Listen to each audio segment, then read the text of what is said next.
Welcome to Fantasy Football Live, the Week 14 edition. I'm Jason Fitz, your host, sitting with some of the best in all the land. Matt Harmon, Chris Allen, Justin Boone. We will be here for the next 90 minutes to get you caught up all the way up to kickoff on what you need to know to get your rosters as great as they possibly can be in anticipation of this matchup. Matt Harmon, how are we feeling today, buddy? You got the joy down in your heart, little Christmas spirit. How are we feeling? Oh, yeah, just brimming with Christmas spirit. No, man, Week 14, things are alive, things are happening. We got big stakes for the fantasy football playoffs. We got big stakes for the NFL playoffs. Tons of great games here today. I am actually, I don't know about the Christmas spirit, but I'm very fired up for today's slate of games. Well, that's fine. It's not quite South Pole Elf, but I'll give it to you. There we go. Chris Allen, while it's just me and you talking and nobody else can hear, Bengals are sure going to whoop up on the Bills today, aren't they? How we feeling, buddy?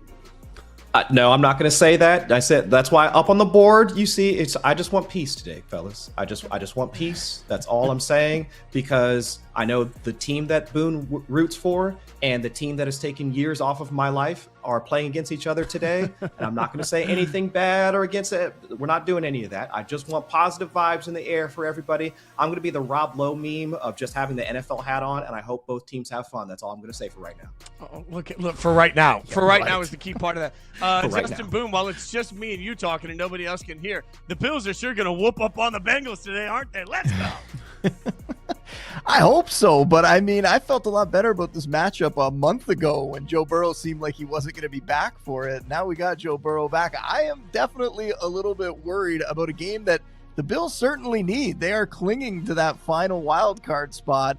If they don't get this win, we're going to have some concerns in Buffalo here. But yeah, it's going to be a great game. And wouldn't it just be so fitting after all that we've said about the Bengals and every week mentioning them as a defense to target for fantasy and all this stuff, if they do come out and just beat up on the Bills this week, it's probably some karma in there coming my way. Oh, everybody's already coping. We haven't even started the show and we're already coping. That's what's going to happen. You guys can get in on the fun.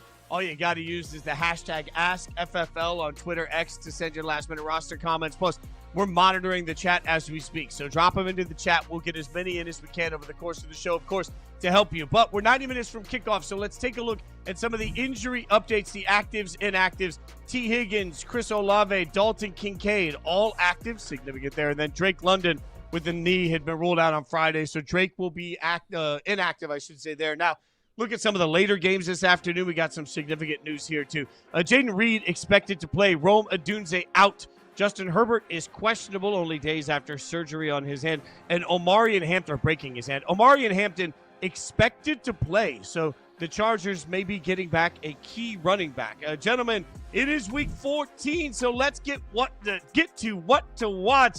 Matt Harmon, what is on your mind going into this week? Yeah, as we've had conversations this past week about, hey, Mike Evans, Jalen McMillan coming back for the Tampa Bay Buccaneers, it just dawns on me that we have not seen this offense with everybody all together at any point this season, even with some of the guys on the offensive line like Tristan Wirfs and other injuries at the beginning of the year. But we did get Bucky Irving back last week, and man, I think he is set up to smash down the stretch here. We saw last week, there was a lot of reports about, hey, is there going to be a pitch count for Bucky Irving? Rashad White, he started the game.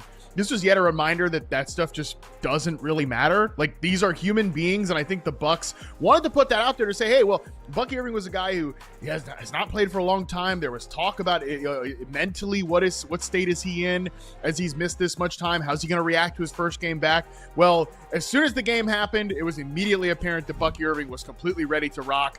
From then on, it was the Bucky Irving show as usual. He handled 81% of the running back rush attempts, 73% of the overall touches, scored a touchdown, even had another touchdown called back due to penalty.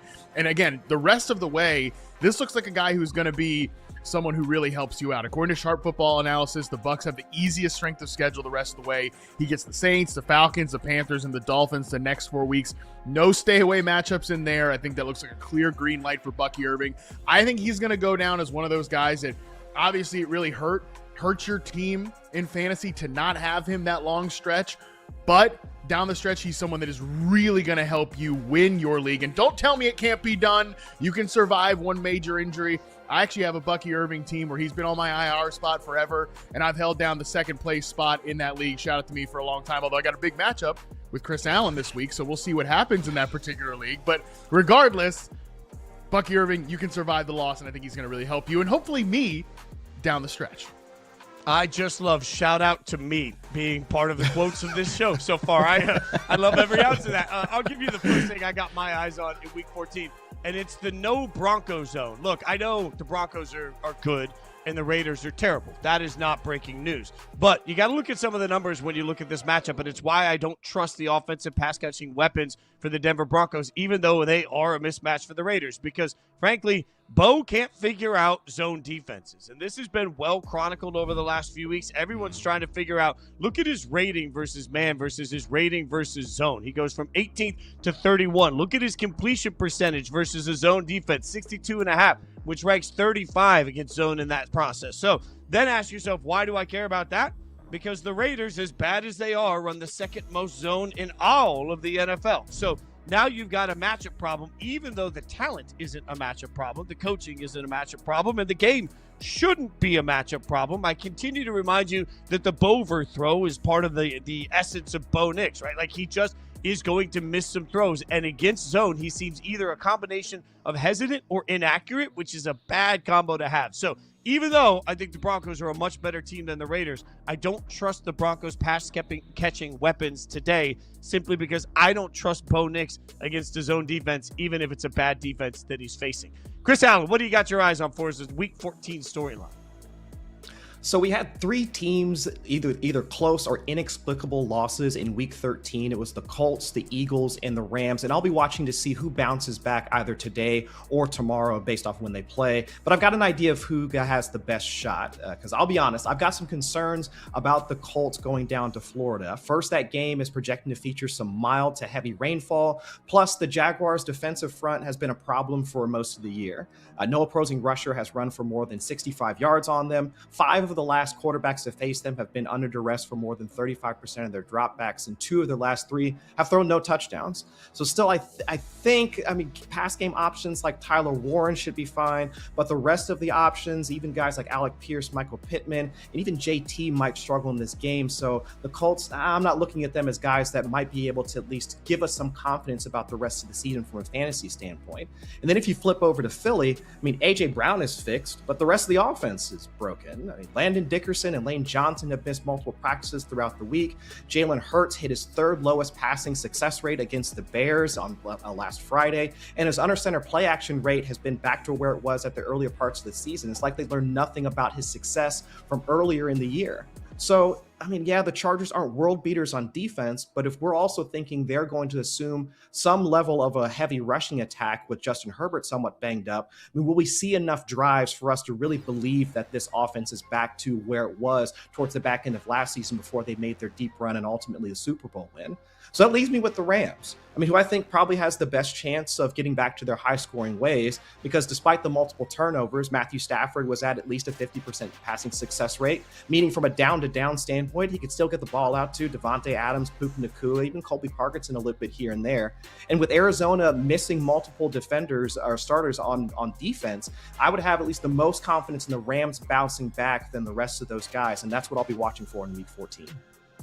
All right, Boone, let's get your thoughts next. What do you have your eyes on this week? Oh, you guys brought up all new stuff. You guys went in depth on those things. I'm going back to the Bills-Bengals. This is a game with the highest projected point total on this slate by far, 54.5.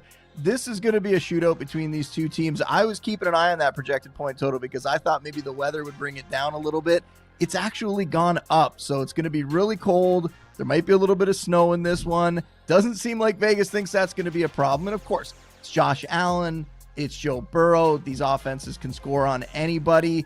We're also talking about 2 pretty questionable defenses. From a fantasy perspective, the Bengals are the easiest opponent for RBs. They're the easiest opponent for tight ends. They're top 5 easiest for QBs. So we know the Bills will have a chance to score. Buffalo, their defense a little tougher on passing attacks, but they're going to be without Joey Bosa, without Terrell Bernard.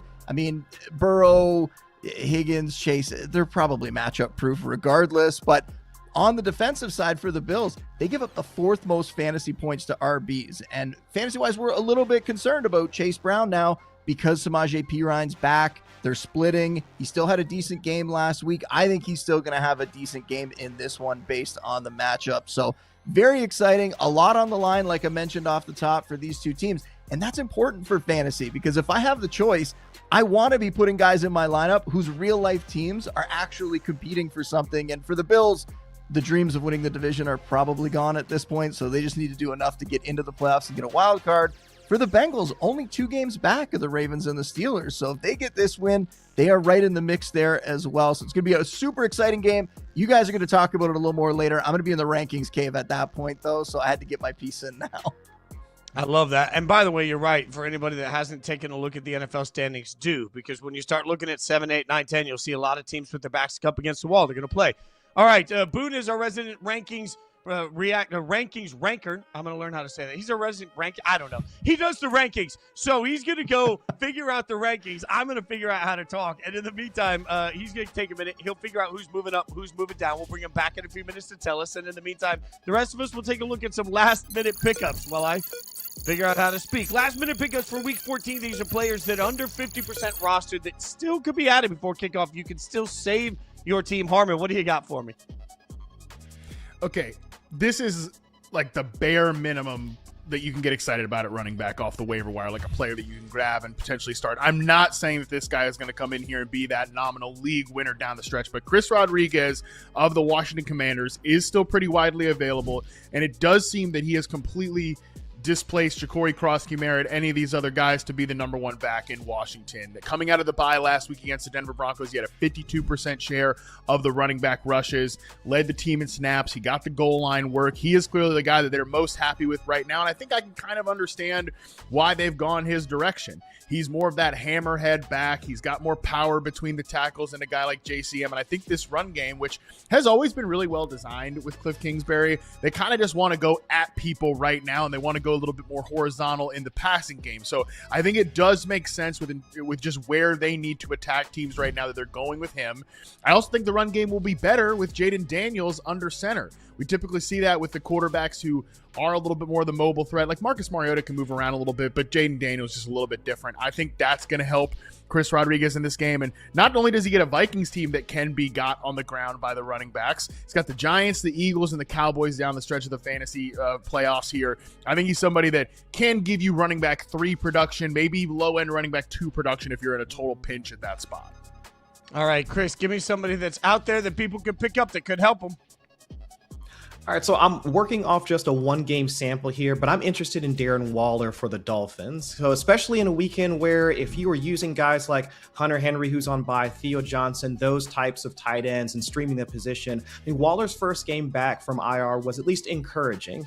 He ran a route on 69% of Tua's dropbacks, and while he came in essentially as the third pass catcher at 15% of the targets, and he was behind Waddle and Malik Washington, I mean, Waller's return coincided with the first game where Achane only earned a single target. So seeing that potential shift between how they're deploying Achane and how they're deploying Waller might be at least a boost for his fantasy production moving forward. Now, of course, it didn't matter for folks rostering Achane since he was doing his best Jahmyr Gibbs impression against the Saints last week, and today's game sets up similarly going up against the Jets' run defense, but still, Waller being a complement to a Waddle has some volatility to it. And like I said, it's only been back for 1 game. But if you look at over the next 3 weeks, especially once we get into the fantasy playoffs, all solid matchups against the Steelers, Bengals, and Bucks. Because everybody knows where my Bengals rank at in terms of how many fantasy points they give to the tight end position. But also, I mean, the Steelers and the Bucks are also around league average or worse than league average in terms of how much they allow to the position. So if you're looking for a tight end for this weekend and also through the playoffs, and Waller should at least be a viable option for this weekend moving forward. Shameless plug for all the Darren Waller fans out there. Right now, he's scheduled to join Yahoo Sports Daily on Tuesday at 10 a.m. Eastern. So you can check out Yahoo Sports Daily on the Yahoo Sports Network and YouTube, wherever you consume all of your sports content. We're out there from 9 to 11 a.m. Monday through Friday. All right, let's check the chat now that I've shamelessly plugged my other show at Yahoo. And we'll get some of the thoughts out there from some people. Taylor 2Gen in the chat says, fighting for a playoff spot, and I need help. At my flex in a PPR league, Pierce, Pitts, Hampton, Vidal, I have both. Monday Night Football scares me. Thanks, guys. Good luck, everyone. Who day? If you say who day, then that has to go to Chris, doesn't it? All right, Chris, what do you think? I hate to say it, and I don't want to, but I'm going to anyway. Kyle Pitts has been earning enough targets in a full PPR league. If you're gonna do it, okay, I understand.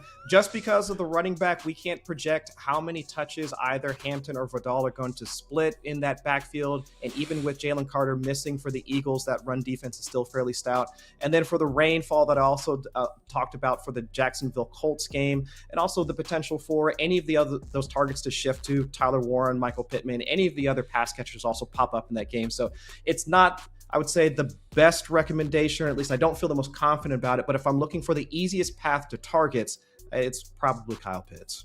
Where has that career gone that when you say his name, you just want to say it as you're walking out the door so you don't hear the laughter afterwards? That is just, it's gone awry. All right, let's get the next question in. This one will go to Harmon. Tongshanks28 says, pick 3 full PPR. Sutton, Jacoby, Pierce, Mitchell, Ladd, Higgins. Question, exclamation. What do you think? Yeah, all right. Pick 3 here. We're going to go with Ladd McConkey. We're going to lock him in there. I think he's the guy I have highest ranked among this cohort. I will say honestly, maybe the next highest ranked guy for me is Jacoby Myers. Feel really good about his role in this Jaguars offense. He fits really well. And then for the final spot, it actually is a collection of very similar players here. Sutton, Alec Pierce, A.D. Mitchell, T. Higgins, they're all kind of boom bust X receivers in very different levels of volatility, I should say. So I will say the guy that is the least volatile, plays with the best quarterback, that's T. Higgins. We'll lock him in for the final spot. So it's Jacoby Myers, Ladd McConkey, T. Higgins. Those are the 3 you're going with this week. All right, the next question comes from Bucksman, and Bucksman says, Burrow or Daniels, Igbuka, Wilson, or Watson? What say you, Chris? I mean, bias aside, I think I still will go with Joe Burrow for this week. Jaden Daniels going up against the Brian Flores-led defense. We've seen a number of rushing quarterbacks go up against that, whether it's been Lamar Jackson, Jalen Hurts, or even Caleb Williams, who does have some scrambling ability. All 3 have seen higher or above average blitz rates against him, and Flores knows how to send that defensive pressure. So I'll lean more on Burrow and his pass catchers for this week for this one. All right, and then we get a question in here. The next one comes in from TB72264. I have 3 Jags, Myers, Strange, and BTJ. I'd like to replace BTJ with Addison, Vidal, Waller. What do you think, Harmon? I get it. That's a lot of Jags, for sure. That's a lot of Jags for a passing game that can be up and down with Trevor Lawrence at the helm. I will say, just looking at my wide receiver rankings, I actually do have Brian Thomas Jr. and Jordan Addison back-to-back. Look, Addison, it's not going to feel good to play him, of course, because we know the whole experience with the quarterback position in Minnesota right now. It is a very good matchup against a bad Washington secondary that's very up and down. So, listen, I'm not telling you what to do here. I'm saying that if you want to do it, you already want to replace him with someone. I'm saying that you can make a very similar case to BTJ, Jordan Addison this week. But I like that Chris's analysis of Darren Waller was also really good. So he's a very viable candidate to do this replacement with as well. All right, keep the questions coming in the chat. We'll keep answering as many as we can along the way. But it's time for our first break. When we come back, already feasting. It is time for a fantasy feast, and maybe it's just time to let James cook. See what I did there? We'll tell you about it next.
Welcome back to Fantasy Football Live. I'm Jason Fitz sitting with Matt Harmon, Chris Allen. Justin Boone will be back with us in just a few minutes as he continues to tweak his rankings here on Yahoo Fantasy Football Live.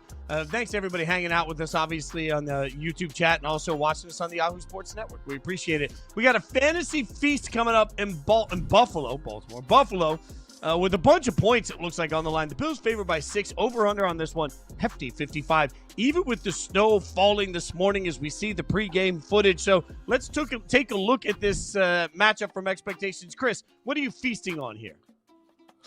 So the thing I'll be feasting on is this Bengals passing game, because everybody knows the strength of Cincinnati's offense. It's the 2 LSU guys and that dude from Clemson that every defense has to plan for. But that Bengals trio, they've only played 68 snaps together with all 3 of them healthy. And so even when they were together for the start of the season, that slow start narrative for the offense still hovered over the passing game. Now, I know it didn't help that Myles Garrett and company were in Burrow's face on over 40% of the dropbacks, but neither Jamar nor T got loose outside of maybe a play or two. So it was fair to wonder if that same rust would carry over to Burrow's return against the Ravens on Thanksgiving. But if there was any descriptor for how he handled the Ravens pass rush, it was surgical. I mean, the pre-snap adjustments to keep Baltimore's pass rush at bay, that was probably the best I've seen of number 9. And so when Harmon and I were talked about it on the recap pod that following Sunday, I was noting that his 22.4% pressure rate was one of the best that we've seen of any of the Bengals starters so far this season. And of course, but you could still see from the passing game standpoint how much they missed T. Higgins. I mean, Burrow sat at a 34% passing success rate on 46%. And that's what highlights the fact they needed a guy like T on some of those obvious passing situations, even on some of those perimeter throws, because Burrow was 8 for 18 on all throws over 10 yards. And you kind of felt that. I mean, it was the same thing on his perimeter throws too. I mean, his throws to the boundary were also hitting at under a 50% completion rate. So trying to make up for T. Higgins on some of those deep balls and outbreakers with the likes of Mitchell Tinsley, Mike Gesicki, Tanner Hudson, even though Hudson got the one-arm touchdown. I mean, it only goes so far from a passing game standpoint. And so while the Bills, they run a mix of man and zone coverage, I mean, that's where the strengths of having Chase and Higgins on the field at the same time pays off, because Chase can dice up zone coverages, and I'm sure Burrow might start audibly laughing if he sees a guy try and press T. Higgins. So I still think the story of this game is going to be like which version of the Bengals defense shows up, but still how they stay in this game will be between numbers 9, 1, and 5. I love that from you. Harmon, what do you got your eyes on in this one for a fantasy feast?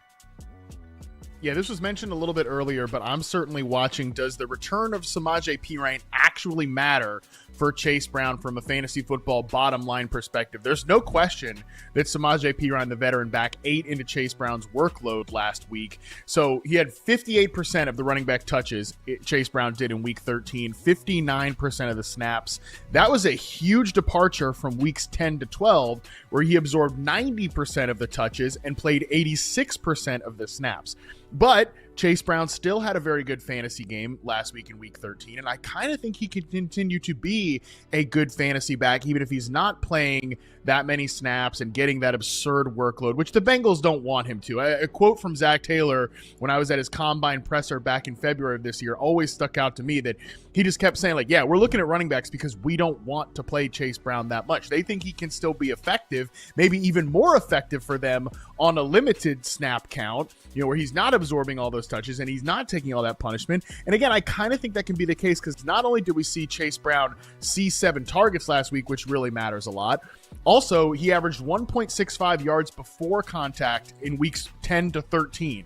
This has been a big change for him. From in the first 6 weeks of the season, he was at 0.53 yards before contact per running back rush attempt. Like, this offensive line has quietly gotten a little bit better. Chris mentioned the protection stats earlier for Joe Burrow, the pressure stats, but also we saw this run game kind of start to pick up a little bit. The blocking is better. I think schematically they're doing a little bit different things there. So I think even though Samaje Perine, no question, eats into Chase Brown's workload, Chase Brown is still a fantasy starter, mostly because this run game has turned itself around. Well, speaking of the run game, I've got my eye on the other side of this, and that's James Cook. And this isn't some revolutionary take, but as much as we talk about Josh Allen, we need to talk about James Cook and how important he is to this offense. Now, here's the problem. I went back and looked at the splits in his career. every single year in the month of December, and the Bills lean more on him in the month of December. Of course they do. That's what you do when you run the football in your playoff team, especially if you're playing in cold weather. The problem is this year, every time he's had 20 or more touches, the following week he's had less. So now we go back to last week where he had 32 carries and 5 receptions. That's 35 touches in a big win over Pittsburgh. But he's got to be able to turn around and do that quickly and efficiently again. And that hasn't been the case. Again, every time he's had over 20 touches this year, the following week, he's had less. The Bills do not have the luxury of allowing him less this week, because I think the key to winning this game is to let, and really for the rest of the Bills season, is to let James cook. See what I did there? All right, gentlemen, let's keep breaking some numbers down. Let's take a look at numbers that do lie, stats and trends that we do not give a damn about. We say, I forget it. Harmon, give me a number that's lying. Okay, I care about this. I don't want to forget it, but it is a lie in a sense. Okay. Jacoby Brissett leads the NFL in passing yards per game since he took over as the Cardinals starter in Week 6. 284 passing yards per game from Week 16 to 13. That is a wild stat. It's certainly not something we would expect, right? And we know now Jacoby Brissett is going to start the rest of the way because Kyler Murray's not going to return the season. He's not going to play another snap with the Arizona Cardinals. He will be likely released in the offseason. That is what it is. I don't know what the future of the staff is. I don't know what the future of Jacoby Brissett is, but this is a lie in the sense that we always see this at the end of the season. These graphs that are put out, well, this team with the most passing yards, they didn't make the playoffs because more passing equals bad. It's good for us in fantasy. There's no question about that. It's a fantasy scam. We can be honest about that. Like, these are some empty, hollow yards, but it at least is activating some of the pass catchers. Trey McBride is finally putting touchdowns into the box. He's having an unbelievable season. He's putting up like wide receiver level production at the tight end position. And when Marvin Harrison doesn't play, as he's not going to play this week, Michael Wilson becomes a fantasy wide receiver too that you can stick into your lineup. So this team is third in neutral pass rate with Jacoby Brissett under center. He fits the offense better than Kyler Murray. So the stats in terms of showing effectiveness in the passing game are a lie, but they matter for our fantasy football teams. And ultimately, you're watching Fantasy Football Live here on Sunday morning. That's what you really care about. So you can care about this stat. Okay, that's fair. You can care about that lie. Does that lie sustain, though? I mean, I don't know. There's so many layers. I just can't believe we're sitting here looking at Jacoby Brissett at this level and like thinking, for everybody all summer that is obsessed over their draft, just think about what Jacoby Brissett has done to your league this fall. Chris, give me a stat that's out there that's lying to you. Hey, I'm gonna need you guys to put some respect on Jacoby Brissett's name. That man is a Hall of Famer, right? Okay, remember his jersey's up in Canton. Can't take it now, away. So come on now. But no, I'm ready to toss running back snap rates out the window, man. I'm just, to be clear, I'm just talking about this part of the season because it's not to say how often a player is on the field doesn't tell us anything. It gives us some sense of how often the team wants to use them. And of course, as you listen to Harmon break down how much Chase Brown is on the field or not, that is at least somewhat instructive in terms of what the team is trying to do in terms of their running back deployment. But at the same time, if we're sitting here trying to wring our hands over which running backs might be worth rostering, or if we're just trying to find a workhorse back here in week 14, and of course the playoffs are right around the corner, we might miss the boat on a few guys that are not just worth rostering, but they're also worth starting. Because the easiest example would be Panthers running back Chuba Hubbard, because if you looked at just his snap rates from last week, I mean, Hubbard barely played more than Rico Dowdle. I mean, their snap shares were 58% to 44%. And Rico Dowdle actually out-carried Hubbard 18 to 17. But nobody who watched that game would agree Dowdle was the better option. And so I'd be comfortable starting both next week against the Saints from a rushing production standpoint, because with that rushing game, it allows them to complement where Bryce Young at as a passer, which is a solid formula for where Carolina is at right now. But you can look at other cases like Blake Corum or the aforementioned Chase Brown to see where snaps really don't tell the whole story. Because Blake Corum, he's been under 40% of the snaps in every game this season. But it's not just about how often you're playing, it's where and when your running backs are getting the ball. Because over the last month, Corum has handled 71% of the goal line carries.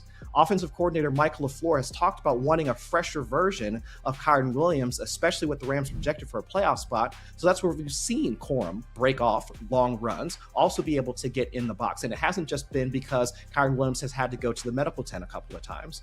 And of course, yeah, with Chase Brown, yes, like Harmon pointed out, Samaje Perine being back lessened Brown's time on the field. Chase was at a 59% snap rate against the Ravens.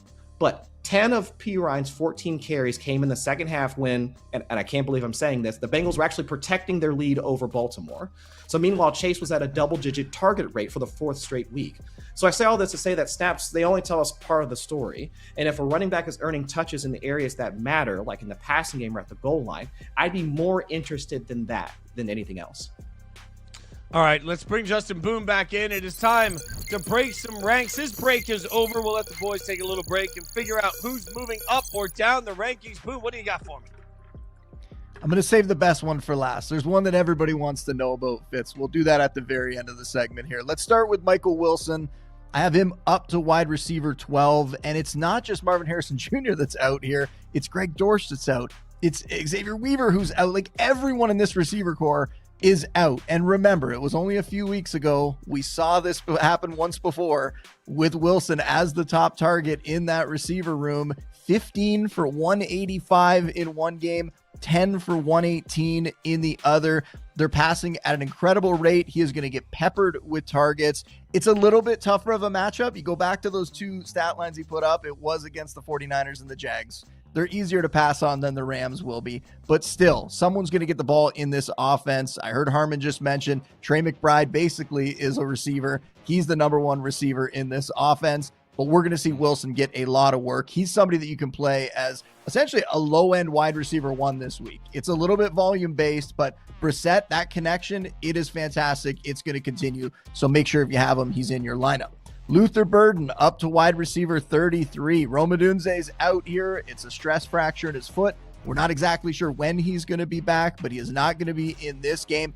And this is the kind of situation that you want to target for fantasy, right? Now, the matchup isn't good. We'll put that aside. But we have a rookie who's been performing well on limited snaps. I mean, he's only been playing around 50% of the snaps over the last month, and yet he's still producing. Has a couple games with over 50 scrimmage yards. We've seen him make some big plays. They're trying to get the ball in this guy's hands too, right? He's got a couple carries in the last 2 weeks here. So he's versatile. I love his attitude as well, Fitz. Like, have you seen like the interviews with him? Like, he carries himself like he is a star receiver already. I think today we're going to get a little bit of a taste of what he can do in this matchup.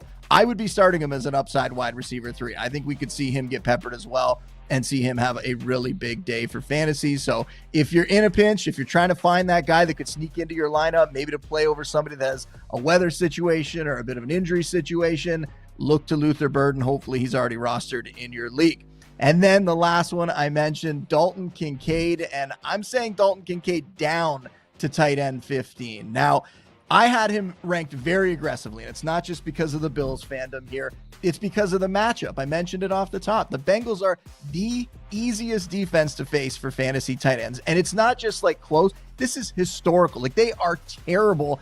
Every tight end is going off against them. Sometimes 2 tight ends go off against them. Kincaid, though, is he 100% healthy? He's going to play in this game. We know he's active, but is he 100% healthy? Some of the reporting around it didn't exactly make it sound like it's like a slam dunk. He's for sure going to be out there and be himself. So I think we have to be a little bit cautious. And earlier in the week, I had him ranked as the tight end 5. That's how good I felt about this. Him coming back, what we saw him do earlier in the season before the injury, and then this matchup. Well, now I don't feel great about his health situation. Are they really going to lean on him? Is he going to play a full complement of snaps, which for him only ends up being about 50-60% of the snaps, but still, is he going to get a normal workload, or are we going to see the other tight ends get involved a whole bunch here? So I'm playing this one cautiously. I might move him up a couple more spots, but he's essentially like a fringe low-end tight end 1, high-end tight end 2, and you can check my rankings for your other options to see who you want to play if you want to go with him. The upside is still there, though. Don't get me wrong. He could catch a touchdown. He could catch 2 touchdowns in this game if he's healthy and feeling good, but there is a lot of risk based on the uncertainty around his health this week. So let's take a look at one of the questions in the YouTube chat. Full PPR, pick 1. Kincaid, Waller, Mark Andrews. What say you? They're basically all similar guys. You want to get that touchdown. They're all in a similar range. I would go with Andrews at the moment. We've seen him play a little better. We saw him get the extension this week too, right? He's going to be flying high off that. I would go with Andrews, but again, these guys are separated by like 3, 4, 5 spots in the rankings, and that whole group, essentially when you get past like the first 4 or 5 tight ends, the next like 10, 12 tight ends are all very, very close in the rankings. So it makes for some difficult decisions. for this one, I would go with Andrews, but I don't think any of them are a bad choice this week. All right, let's bring the boys back in and run some hurry-up offense. We'll put a clock up 25 seconds. We'll get to a bunch of these questions. The first one will go to Harmon. Kid named Julian says, I need to start 2 of these players, Higgins, Burden, Mitchell. I appreciate your help. So polite. Harmon, what do you think? Got to throw the flag on the play here, Julian. You said Higgins. I'm assuming you mean Jaden Higgins and not T. Higgins. So if it's T. Higgins, he's ranked ahead here. Always got to include those first names, baby. So T. Higgins is number 1 if that's who the Higgins you're talking about. Then I would rank it Adonai Mitchell, Luther Burden, then Jaden Higgins there. Higgins is good, but just not as much upside as I want. Yeah, the penalty there goes to Julian, not to us. We're not taking that. The ref screwed it up. Rob Monticelli comes in and asks, Corum, Burden, or Neal? Chris Allen, what do you say? Between those 3, so see, Neal's going up against the Bucs defense, even though he has been getting a few targets, not really liking that. Talked about Corum, still splitting some time with Kyron Williams. I'll go Luther Burden in this matchup. I know we've been really hoping or wish casting that breakout to happen, but now without Roma Dunze there, I think this could be the week he finally pays off. So yeah, I'll go Luther Burden here. All right, next question comes from Joel Castell, who says, don't laugh. This is a legit question. Tyrod Taylor or Lamar Jackson? I said don't laugh, Harmon. All right, so what do you think, Boone? This one goes to you. What are you on this? I'm trying hard not to laugh on this one. We can't go down that far with it. And hey, with the way Lamar's played the last 3 weeks here, it is very possible that Tyrod Taylor outscores him. But Harmon and I talked about this on the show this week. You can't sit Lamar Jackson for a guy like this. You are going to feel like a fool if he goes off in this game and has a good day. You got to go with Lamar. Yeah, we can only do so much. Laughing is just natural because we're barely adults. Keep the questions coming in the chat. We will get more of them answered. I promise you that. In the meantime, we are just getting started. Coming up next on Fantasy Football Live, we'll take a look at Adonai Mitchell. He's moved all the way up the Jets depth chart, but will he deliver for fantasy managers in Week 14? Fantasy Faceoff still ahead. Don't want to miss it.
Welcome back to Fantasy Football Live here on Yahoo Sports. I'm Jason Fitz sitting with Matt Harmon, Chris Allen, Justin Boone. We're all the way up to kickoff to get you caught up on everything you need to know. Plus, our own Scott Pianowski has just settled down for a warm winter's nap on Twitter and X, and he'll be out there asking all of your questions. Hashtag AskFFL is all you have to do. Like, ask him anything. I want somebody to go out and ask him something about the Grinch. Let's just see what Pianowski's feeling today. So you can get involved with Scott out on Twitter X. Make sure you do that. Here are some of the most talked about players in the Yahoo Fantasy app.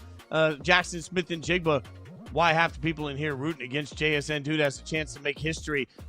I didn't know there were that many people rooting against JSN. I guess I just haven't seen that. Bucky Irving quote came in from Morgan. That warm-up game was great. Time to go nuclear. Baker still a little off with throwing. So it's about to be run and check down city, boys. Maybe whatever it takes for the Bucks to win. Devin Neal, Saints coaching logic. This guy can do it all and is a great pass catcher. Let's just have him run the middle and keep it all at that. Been a rough year for the Saints. I just want to remind all of you the glory of the NFL scheduling. This is an actual fact. Christmas weekend, a couple of days after Christmas, the Titans will play the Saints the same day that the Raiders play the Giants. Boy, you can't miss any of that action. All right, let's take a look at some lock-in matchup-proof players that we absolutely are locking in. Don't care who they're playing. Justin Boone, give me what you got first, Boone. Who's locked in? I can't believe I'm saying this at this point in the season, but Jacoby Brissett versus the Rams, I'm locking it in. We have talked about the Cardinals a bunch on this show already. Even with Marvin Harrison Jr. out this week, we know Michael Wilson can step up, but this is what it comes down to. We're looking at this from a fantasy perspective. This might not be pretty, but he is going to be able to put up stats based on the volume that they throw, and he has finished as a top 12 fantasy QB in all 7 of his starts. He's averaging the 5th most fantasy points per game, 21.3 fantasy points per game over those 7 starts. And that includes a couple games where Marvin Harrison Jr. missed. So he's already proven he can overcome tough matchups. He's already proven he can overcome not having Marvin Harrison Jr. out there. So why would we doubt him in this one? I think he is going to have a fine game. He is going to continue to chuck it around the yard, and he is going to end up putting yet another QB1 finish up this week. So make sure he's in your lineup. All right, Harmon, give me somebody that you are locking in no matter the matchup. Yeah, I'm going to give you 2-for-1 special here and say that both Bears running backs, DeAndre Swift and Kyle Monangai, I think you can consider lock-it-in type players. I've got them both ranked inside my top 21 at the running back position. So theoretically, you might have yourself some better options. But regardless, man, after that performance on Black Friday, I just don't think I could put either of these guys on my bench. And they really are splitting this backfield. It is kind of a drive-by-drive rotation. Kyle Monangai ended up touching the ball more, 23 opportunities last week. DeAndre Swift, 20. I think they're going to want to stick to that script the rest of the way because this running game is really well designed. It's incredibly effective with Ben Johnson, the guys that they're pulling, the double teams that they have on that offensive line. So, look, I understand it's a tough matchup. Green Bay's defense is no joke, but I think they definitely want to protect Caleb Williams. They want to put him in positive down and distance situations, which is smart as this passing game comes along, and they're missing Roma Dunze in this game. And that's just going to lead to more volume for the running backs. So, like I said, inside the top 21, there's still guys that I think you can lock in as running back 2s for your fantasy team. Maybe you have better ideas in your individual lineup. That's fine. But I think both guys are still in contention despite the tough matchup here. All right, Chris, who's matchup proof for you? So the availability of Jaden Reed kind of shaves a bit of the ceiling off of this, but I'm going to ride with Christian Watson for one more week because we've seen Watson ascend into the wide receiver 1 role for the Packers passing game with a plus 30% target rate in back-to-back weeks. Essentially, those extra looks from Jordan Love have given him something of a stable floor to go with the volatility with how he's deployed on the field. And because, yeah, there's quite a bit of it because he's had just one game since he's been back where his average depth of target has been under 15 air yards. But that's the way that Jordan Love likes to play. He's an aggressive passer. I mean, he's ranked inside the top 12 in air yards per attempt in 4 of his last 5 games. I mean, dude was averaging 11.4 against the Lions just about a week and a half ago. So while Watson might have at least one extra short area option to contend with for looks from Jordan Love today, I still like for him to capitalize on some of the deep attempts, which I'm sure he'll be getting today. All right, Boone, Chris, why don't you guys take over and give us a little fantasy face-off? See what you guys think on some of these players. Oh, I love this one. I absolutely love that we have gotten to a point where we can talk about Adonai Mitchell as the guy in fantasy face-off here, Chris. And I mean, just to recap for everybody who hasn't been following his career here, right? Didn't get it done with the Colts, but flashed constantly. Now he's with the Jets. The last 2 weeks here, 19 targets, and he's coming off his first 100-yard game, had a touchdown last week. But was that just the outlier? Was that a one-off, or are we going to actually see him keep this up here, Chris? So let's put him up against three guys who are in a similar range. The first one, Alec Pierce on the Colts in a game where it looks like it might be a little bit sloppy. There's some rain there right now. Is that going to be a problem? Who would you play between Mitchell or Pierce? So this is assuming the forecast hold and because I've been trying to check it as often as possible, but I'm thinking that the weather concerns in Jacksonville aren't going to be as severe. So I'm leaning a bit towards Alec Pierce here because despite Houston pressuring Daniel Jones on over half of his dropbacks, we were at least seeing Jones throw the ball a bit farther downfield than what we saw against the Chiefs a few weeks ago. Jones went just 4 attempts on 10 air yards or more in that game against the Chiefs, but then, we saw a few more of those shots to Alec Pierce, and he was responsible for over half of those receptions when Jones was targeting the intermediate parts of the field. And so while Jacksonville plays similar rates of man and zone coverages, I could see a few similar opportunities set up for Alec Pierce. So while I'm not expecting Pierce to outright lead the Colts in targets, of course you've got Michael Pittman, Tyler Warren, all those guys, there should be enough opportunity for Pierce to be the better option than A.D. Mitchell this week. I'm going to have to disagree, and not to spoil the whole segment here, but no surprise that I'm going with Mitchell on this one. And that's despite the fact that Pierce has been a top 20 fantasy receiver, for a bunch this season. Like, he has done this pretty constantly. He has been fantastic for fantasy. I am maybe a little bit more scared about the weather there. It does seem like maybe it'll trail off as the game goes on. I should probably listen to you when it comes to the weather stuff, so maybe I need to dial back that just a little bit here, but I'm giving just a slight edge to Mitchell over him. I think what we saw last week is not an aberration. I think what we saw last week is him, at least for one more week. We'll see what happens when Garrett Wilson eventually comes back. If Garrett Wilson comes back, he'll be available to come back next week. But in this one, I think we're going to see him get peppered again with targets and have another pretty solid game, though I do think both these guys are pretty good plays in a similar range as kind of high-end wide receiver threes. All right, next one up here, Adonai Mitchell or Troy Franklin, who, last week, Troy Franklin ended up playing behind Pat Bryant in that offense. Was that just a one-off? Because we know the Broncos tend to rotate the receivers a bunch. Was that a one-off? Who do you like here, Mitchell or Franklin? Now, I think we'll be in lockstep on this one. I'm going A.D. Mitchell here, and it's not just because of what happened last week for Mitchell, but it's also what we can reasonably project for the Jets and Broncos passing game from a target distribution perspective. Because A.D. Mitchell, he's been in New York for 3 weeks now, and he's had target shares of 25%, 27%, and 37% last week, while also ramping up how many routes he's playing on the field. Meanwhile, Troy Franklin, he was down to 7% target share in primetime last week. And now we're having conversations about Pat Bryant as another option for Bo Nix, Evan Ingram popping up for a random 9-target game, and of course, Cortland Sutton's still there. So it looked like Franklin was angling for that wide receiver 1A, 1B role for Denver, but now with the amount of uncertainty in that passing game, I'd rather go with the constant and growing role for A.D. Mitchell. Yeah, we definitely agree on this one. And again, it's certainly possible that different game plan this week from Sean Payton, and all of a sudden Franklin ends up being the most targeted receiver in that offense. We have to keep that in mind. So we'll keep looking for data points, but I think we can stick with Mitchell in what looks like more volume than Franklin will get in this one. Last one here, an old favorite, guy who's been good in fantasy for a while, but is still trying to come back from this injury and get back to 100% version of himself. Chris Godwin. Who you going with, A.D. Mitchell or Chris Godwin this week? Can I cheat and say start both of them? This one's probably the toughest one out of the group, honestly, Boone. But I'll say this. There are two things that have at least having me lean towards Chris Godwin.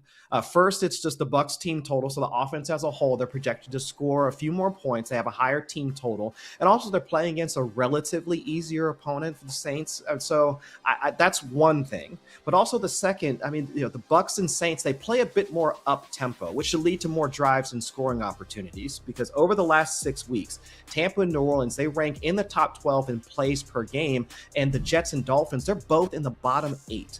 So also we're seeing that rapport between Chris Godwin and Baker Mayfield start to get back on track, where it was something a bit of a rotation between Ekbuka and Shepard and also Godwin and who runs from the slot. But Godwin was up to a 20% target rate and 30% of the slot targets just last week. So between the two, not to say that A.D. Mitchell is bad or anything along those lines. This is just more of a bet on talent between these two wide receivers. I don't think there's much of a question, given given the track record of between those two, who has the more talent between Godwin and Mitchell? I like that you felt the need to qualify it there. You didn't want to insult AD Mitchell in front of me. That's very nice of you. I'm sorry that we're not like that about the Bengals. I really liked what I saw from Godwin last week. I think he looked a little more like himself, so he's headed in the right direction. I will also mention we might see some scattered downpours in that game. There might be a little bit of rain impacting that one as well, but no surprise here. I'm going with the AD Mitchell. I think this guy could potentially put up wide receiver 2 stats this week. I think he has that upside again. So one more week, we're going to play AD Mitchell. Then we're going to reassess and we'll see how Garrett Wilson's doing. But for one more week, I am playing AD Mitchell over all 3 of those guys. All right, let's get the boys back in here. Fitz, take it away. All right, Harmon, let's do some make your pick. We'll get some questions up here for some of the users and let you pick them, figure out how to solve everybody's dilemmas. The first one comes from Havoc. Well stated. It says, PPR, I'm starting JJ. I'll die on that hill. Wide receiver flex, I'm dealing with Shakir, Pierce, Higgins, or Luther out there, as well as Vele. Need 2. What do you think? All right, need 2 of these guys. Yeah, I hear you on just dying on the Justin Jefferson hill. There are worse hills to die on, that is for sure. In terms of how I have these guys ranked, I actually think you could do a perfect little mismatch of a safe, boring play, the floor guy of Khalil Shakir, and then the high ceiling dart throw of Alec Pierce as your second one. I think from a volatile and safe floor perspective, you've got a pretty good group there. I do think Luther Bird and Alec Pierce are close. In fact, I actually have these guys back to back in my rankings. Theoretically, it is a better matchup for like Michael Pittman and Josh Downs from a schematic perspective, the type of coverage that Jacksonville plays versus what we've seen with Alec Pierce. So if you want to get crazy, I think Luther Burden's all right, but obviously Alec Pierce, more locked in role on a more stable offense from a pass game perspective right now. All right, the next question comes from Mike. Mike Russum comes in and says, Wilson, Jefferson, Olave, AJ, and Hampton need 2 receivers and a flex. Right now, I'm leaning Wilson, Jefferson, and Olave. What say you?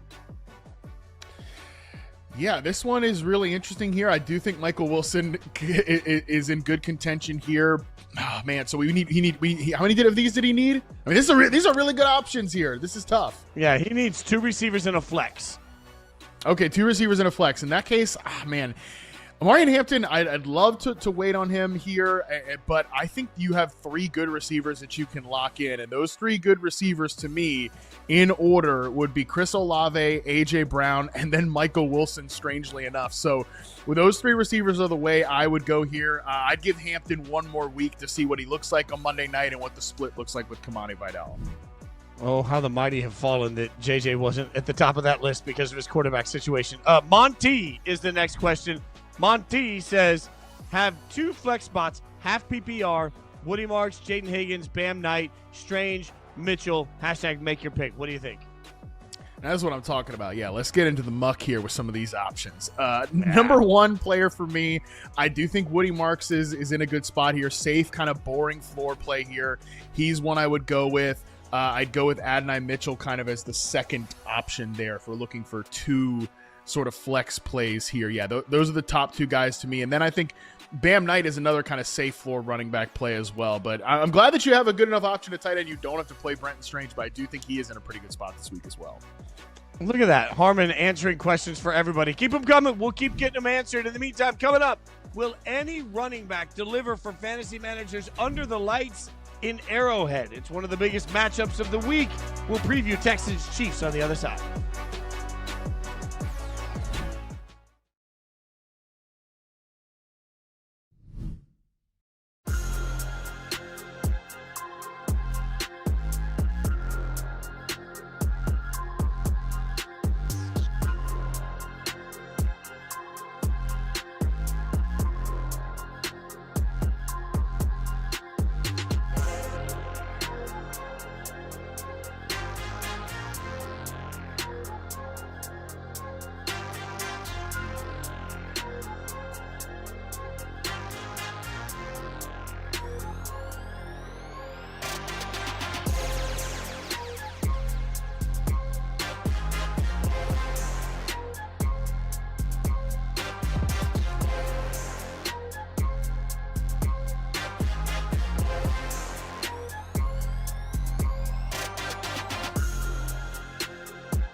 Welcome back to Yahoo Sports Fantasy Football Live. I'm Jason Fitz, hanging out with Matt Harmon, Chris Allen, Justin Boone, getting you ready for kickoff today in a wild weekend of action.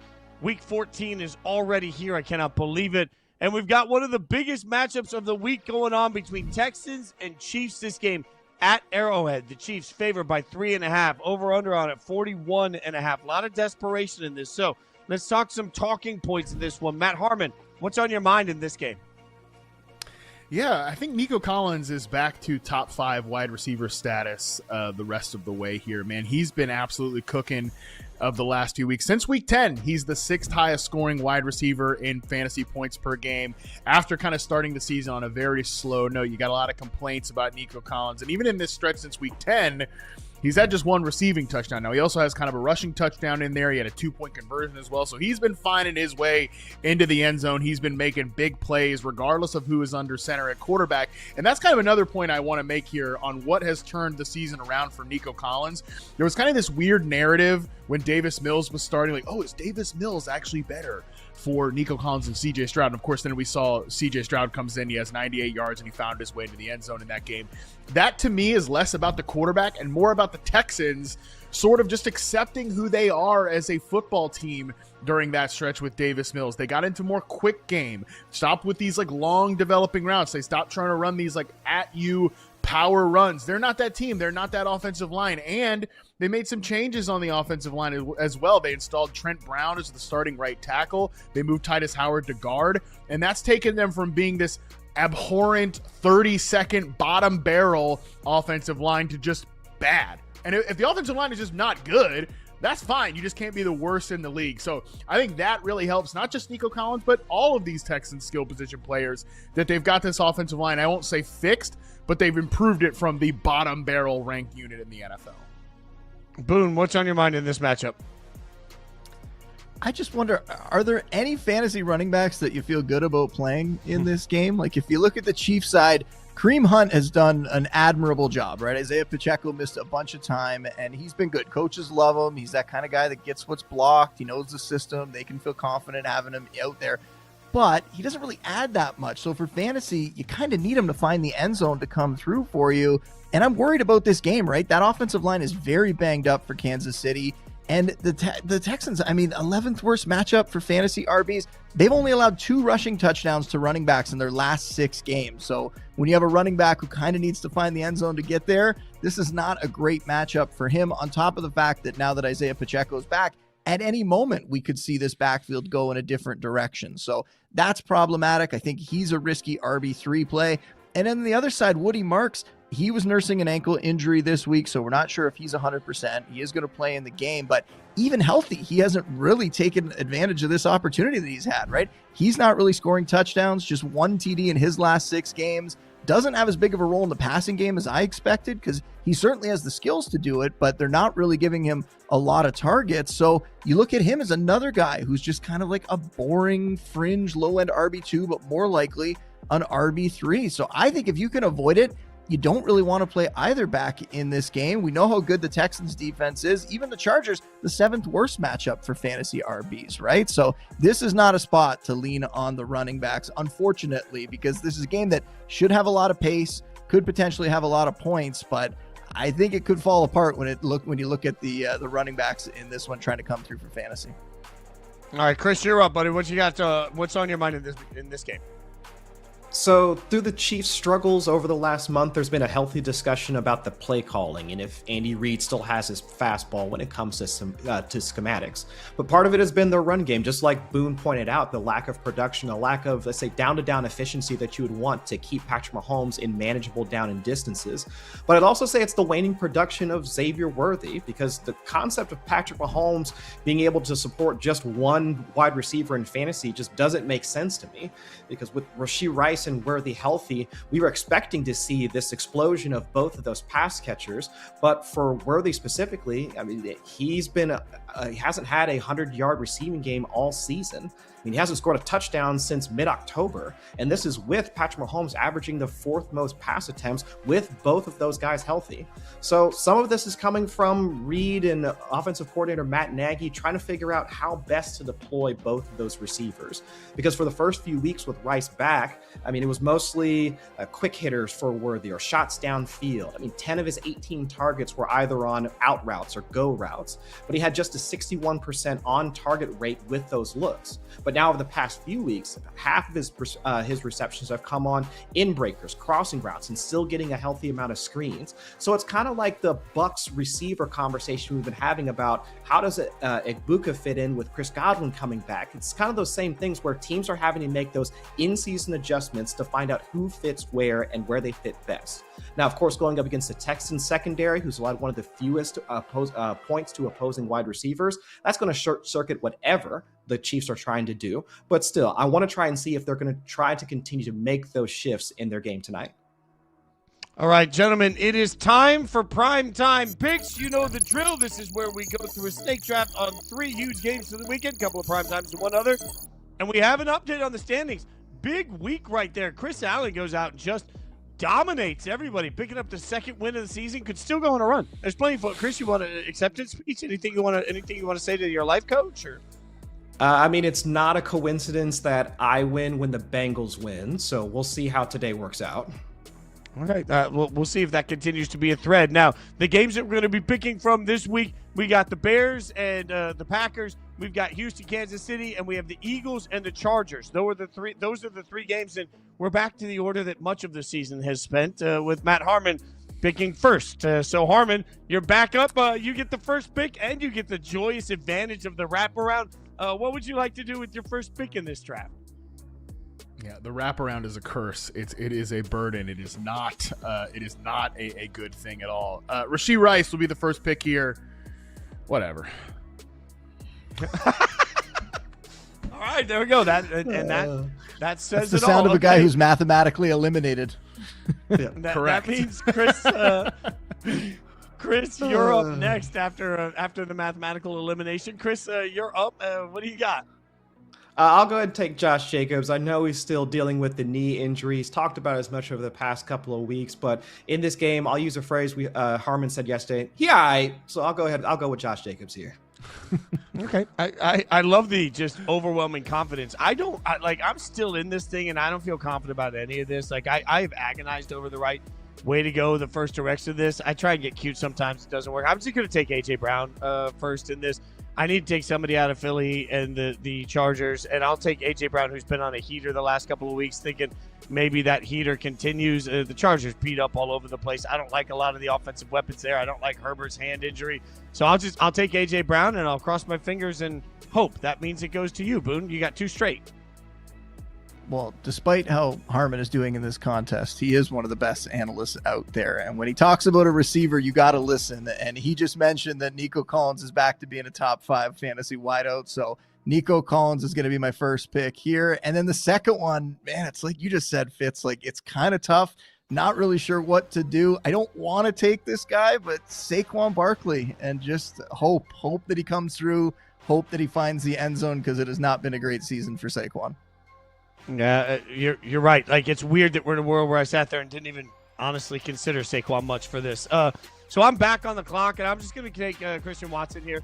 I need some offense. He's obviously become a big part of that for Green Bay. I feel pretty good about that. With Jacobs being gone, he's the only other person in that game I really trust. I'm not sure how much I trust the Bears offense in general in this game. So I throw back to Chris now.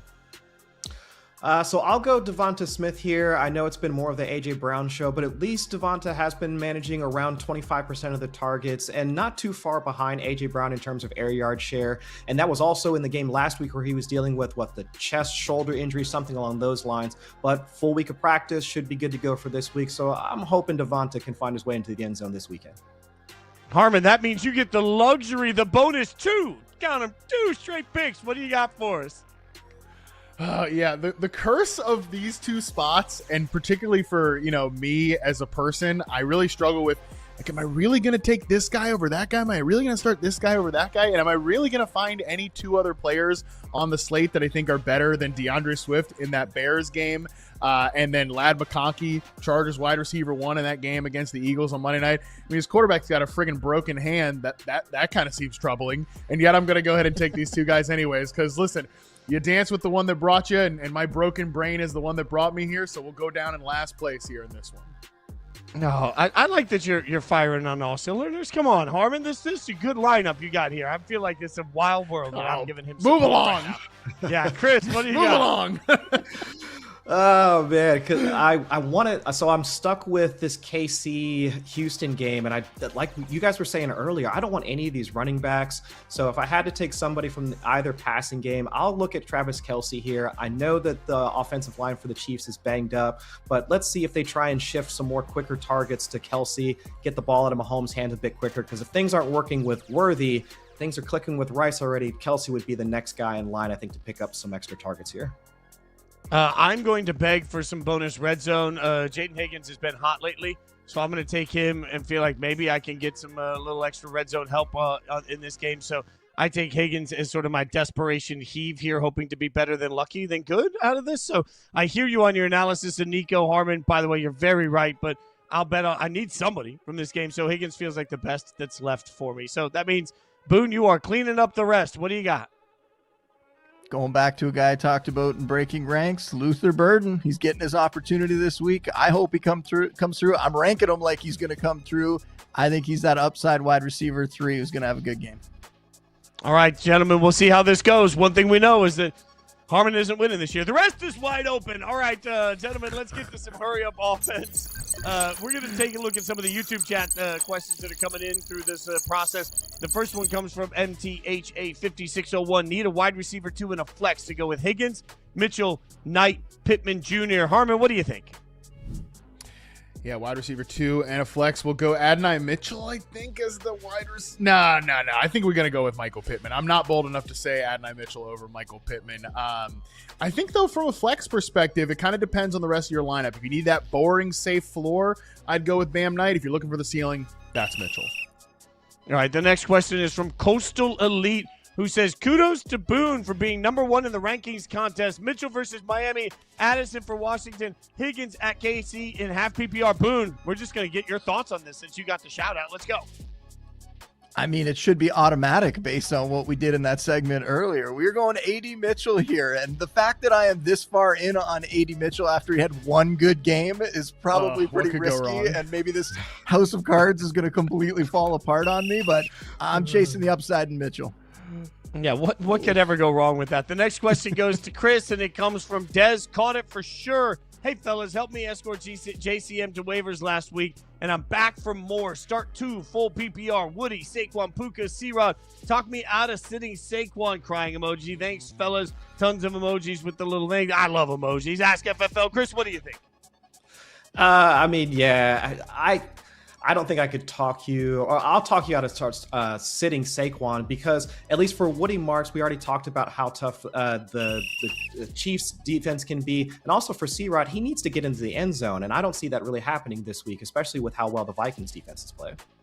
That is a delay of game penalty on you, good sir. The whistle has been blown. All right, we'll get back to Harmon with this one. Jawan Fly, the 635 says, hey guys, Kyle Monungai or Aaron Jones, full PPR. I've got an issue with the fact that he said Kyle Mon, but that's okay, Harmon. We'll let it slide this time. What do you think? Yeah, he was trying to save time, and then you just burned more clock there on that one, Fitzy. I hate these kind of questions because I hate these kind of questions because it's just like you're never going to get it right. They're just dart throws, kind of RB2 players based on who gets in the end zone. I'd go with Kyle Monungai. That run game is better designed right now. Ooh, how did he get that in before the whistle? Well done by you. Keep the questions coming. We'll get more answered, I promise. Coming up, with 1 week until the fantasy football playoffs, we're going to check in on some stock market movers. Whose stock's on the rise, and maybe more importantly, whose is falling? We'll get into it next.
Welcome back to Fantasy Football Live on Yahoo Sports. I'm Jason Fitz, hanging out with Matt Harmon, Chris Allen, Justin Boone here all the way up to kickoff. Plenty still to get to. Keep your questions coming. We're going to get more answered. But in the meantime, one of the biggest games of the day, Eagles at Chargers. The Eagles favored by 2.5. The over-under on this one, 42. This game out in L.A. And we'll take a look at some of the big storylines. Boone, what do you got your eye on in this one?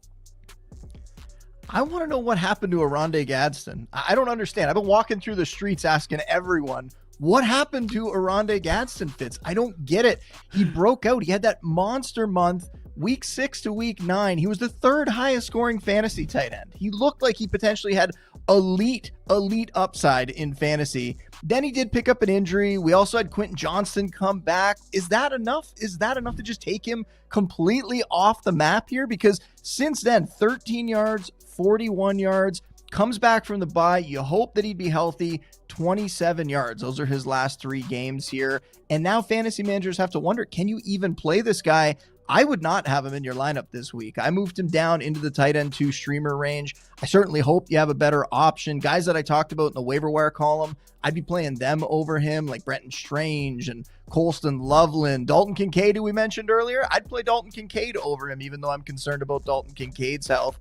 I don't get it. And the matchup with the Eagles this week is terrible. This is not going to be the spot where he's going to have a bounce back, where he's going to get things right. The Eagles defense are the 3rd worst against fantasy tight ends. So we're going to see yet another week where he's someone who's going to be on your bench or potentially just sent to the waiver wire at a very, very important time in the fantasy season, but you cannot trust him in your lineup. All right, Chris, what do you got your eyes on for this one?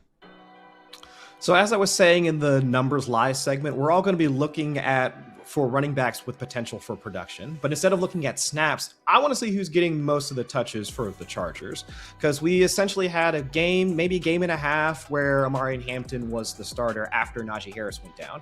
And in week 4, we had the full backfield to himself. Hampton handled 100% of the carries, and he also tacked on 5 targets to go with it. Now, fast forward a couple of weeks afterwards, when he went down, Kamani Vidal hit rushing shares, 72%, 89% when he took over for Hampton. Essentially, the narrative about offensive coordinator Greg Roman saddling up one dude for an RB1 workload has kind of worked out, but it's been for 2 different guys, and both have performed well as the starter. So what happens now? Because we just watched Bucky Irving send Sean Tucker to the shadow realm and turn Rachaad White into a change of pace option. So is that the future for Kamani Vidal? Or is there a ramp-up period in a game plan like what the Rams are doing for Kyron Williams and Blake Corum that keeps both viable, and especially with Justin Herbert banged up, assuming he plays, I mean, that should be at least some incentive for the Chargers to try and have a potent running back or a potent rushing game to keep Herbert out of those chances for him to take on contact. So in any case, I mean, so as I was saying earlier, the fantasy values of Hampton or Vidal won't necessarily hinge just on how often they're on the field. How and where they get those touches should be a huge talking point after this game against the Eagles. Matt Harmon, what do you got your eyes on in this one? Yeah, the Eagles defense has a pretty big weakness here, and you might think after the Bears ran all over them last week and they're not going to have Jalen Carter in this matchup, you might think I'm going to talk about that run defense. Actually, it is on the back end, despite the fact that they have improved over the course of the season, especially once they made those moves at the trade deadline. They have a pretty big weakness when it comes to defending play action passes. The Eagles rank 9.5, they allowed 9.4 net yards per pass attempt on play action passes this year. That's the 3rd most in the NFL. And I talked about this a lot last week leading into the Bears matchup, and the Bears didn't really take advantage of it. Obviously, their pass game was very up and down, but they did try. Caleb Williams used play action on 30% of his dropbacks. His lone touchdown came on a play action pass to Cole Kmet. Justin Herbert, he has been taking advantage of defenses on play action all season long. He ranks 8th in terms of yards gained on play action. And if you're just looking at the pass catcher splits here, it actually is Oronde Gadsden that leads the team with 3.6 yards per route run when the Chargers use play action this season. So if you have to trust Gadsden, despite the fear-mongering that Justin Boone, deservedly so, gave you a couple of moments ago, maybe you can hang your hat on that. But really, it comes back to Ladd McConkey, too, 2.2 yards per route run on play action. That is clearly ahead of Quentin Johnston at 1.6, who's the only guy who's targeted on fewer than 24% of his routes. They don't really get him involved in this way, and I wouldn't imagine that he's going to be involved with Quinyon Mitchell, probably seeing a lot of him on the outside. And then Keenan Allen, 1.4 yards per route. That's because he's involved in the short areas, down in the red zone, on third down, stuff like that. So really, I expect to see when the Chargers do throw the ball here, I expect to see a lot of play action in this one tonight. I think he was just trash talking Boone. I think there was a ton of trash talking for Boone there, which is appropriate because now you and Boone get to do a playoff stock watch. Oh, you were definitely fighting. Everybody was fighting. All right, you two gentlemen now, give us a little bit of stock watch. Whose stock is up and down? I would never trash talk you, Justin Boone. Let's just be clear. But let's talk about some players who are clearly trending up or trending down as we head into the fantasy postseason here right around the corner. Give me a couple of guys here that you think are trending up. Yeah, we have yet to have our first fight, Harmon. It'll come someday, I'm sure, but it hasn't happened yet. If I was a fantasy manager, I would be fighting to get Brock Purdy and Juwan Jennings in my lineup during the fantasy playoffs. Obviously, they're on bye this week. You got to wait here. And Brock Purdy had a couple very bad games before the bye, so I think people could be concerned about him. He might even be getting dropped in some leagues, but I think you wait on him. He gets the Titans, the Colts, and the Bears in the fantasy playoffs. Those are all matchups that you could take advantage of. Just because he had 2 recent down games, that doesn't erase the fact that this guy over the last 2 seasons was a QB1, a top 12 fantasy quarterback on a per game basis. He definitely can get hot. We know this offense and this system can produce. I think in those matchups, he is going to get it done. I really, really like him.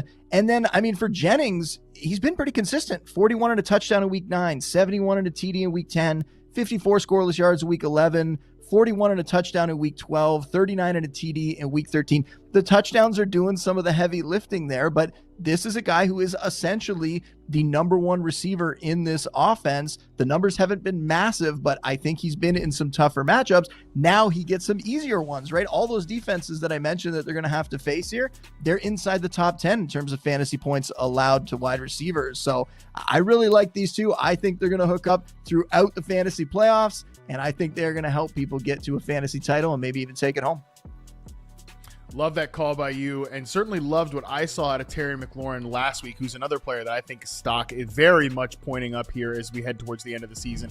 We saw last week what a difference it makes for the Washington Commanders offense to have a fully operational Terry McLaurin back there. Despite the fact that he ran a route on just 60% of the dropbacks, he was clearly the engine of the passing game. He was targeted on 42% of those routes, 15.8 air yards per target, despite drawing 4 of his 14 looks in the red zone. Like, that was legitimately elite usage for Terry McLaurin, the star Commanders receiver. And again, he just makes so much of a difference for this team because they're very heavy on the horizontal stuff, the screens, the quick hitters, the kind of designery looks in the passing game. And McLaurin is really the only guy that can win outside against press man coverage. So when you remove him, or he's out there at less than 100%, as he's basically been all season after coming off the holdout, dealing with some injuries, you're just not going to get that same level of the Commanders passing game. So really, if he's out there, Jaden Daniels is out there, I think we see the best.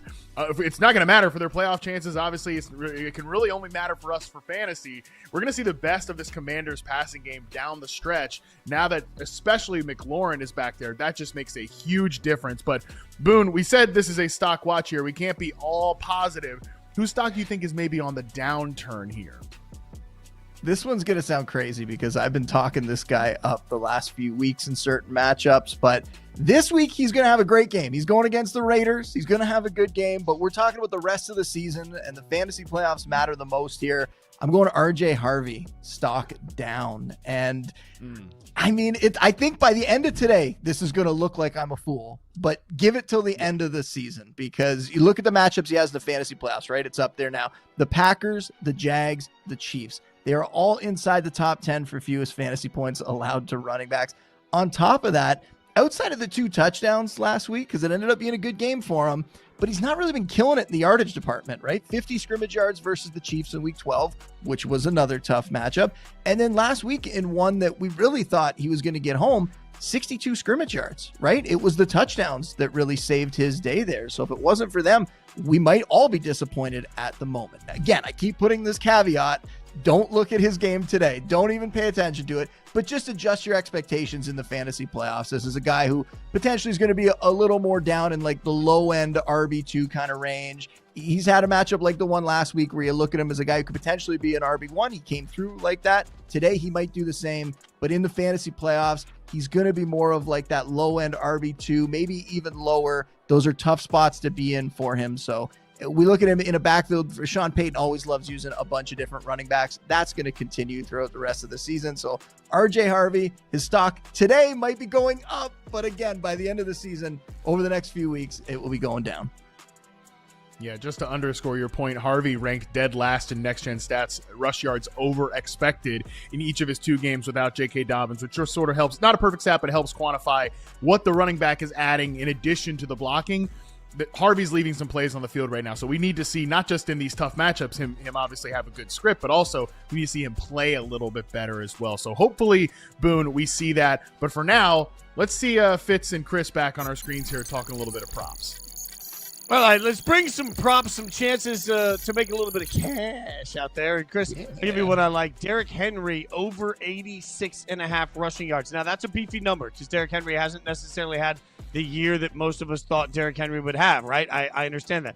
But then look at what's happened over the last month, particularly to the Steelers defense. They gave up 249 rushing yards to the Bills. Obviously, we all remember that. But key there was 51 attempts, right? Like the Bills just ran the ball down their throats. But if you look over the last month, 4.9 yards per carry, 4 yards per carry, 4.8 yards per carry. In fact, 7 of the last 8 games that the Steelers have played on defense, they've allowed a rusher to go off in some capacity. So I feel like this is just a matchup nightmare for the Steelers who, for anyone that didn't hear it, TJ Watt afterwards said, I've never seen a team run the same running play over and over and over again.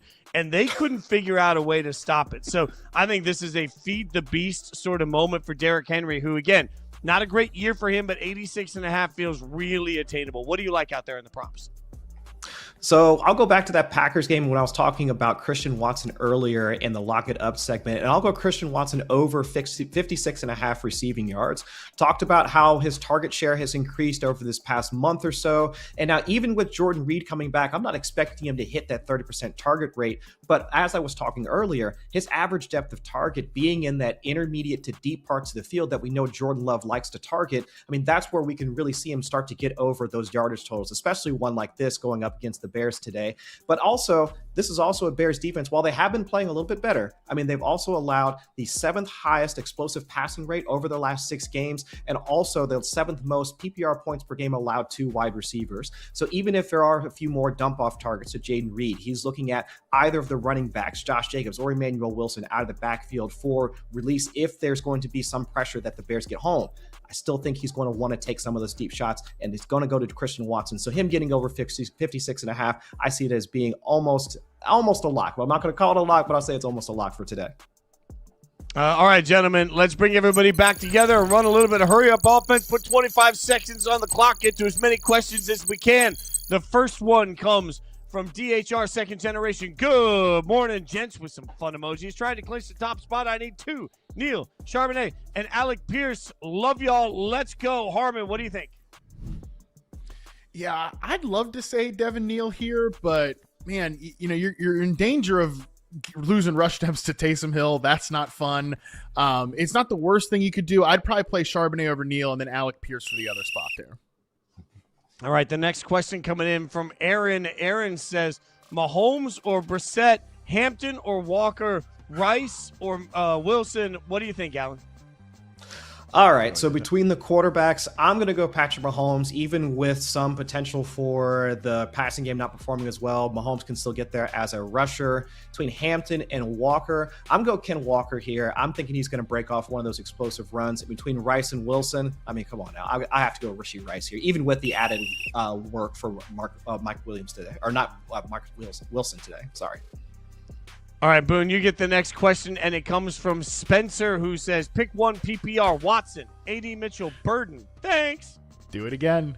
Oh, I don't feel good about it. A question that's going to make me choose against the guys that I really want to play. We have to go with Christian Watson based on what he's done recently. Yes, it is going to complicate it that Jaden Reed is back, but We found a guy that I would be willing to play over AD Mitchell this week and over Burden, who I also like quite a bit.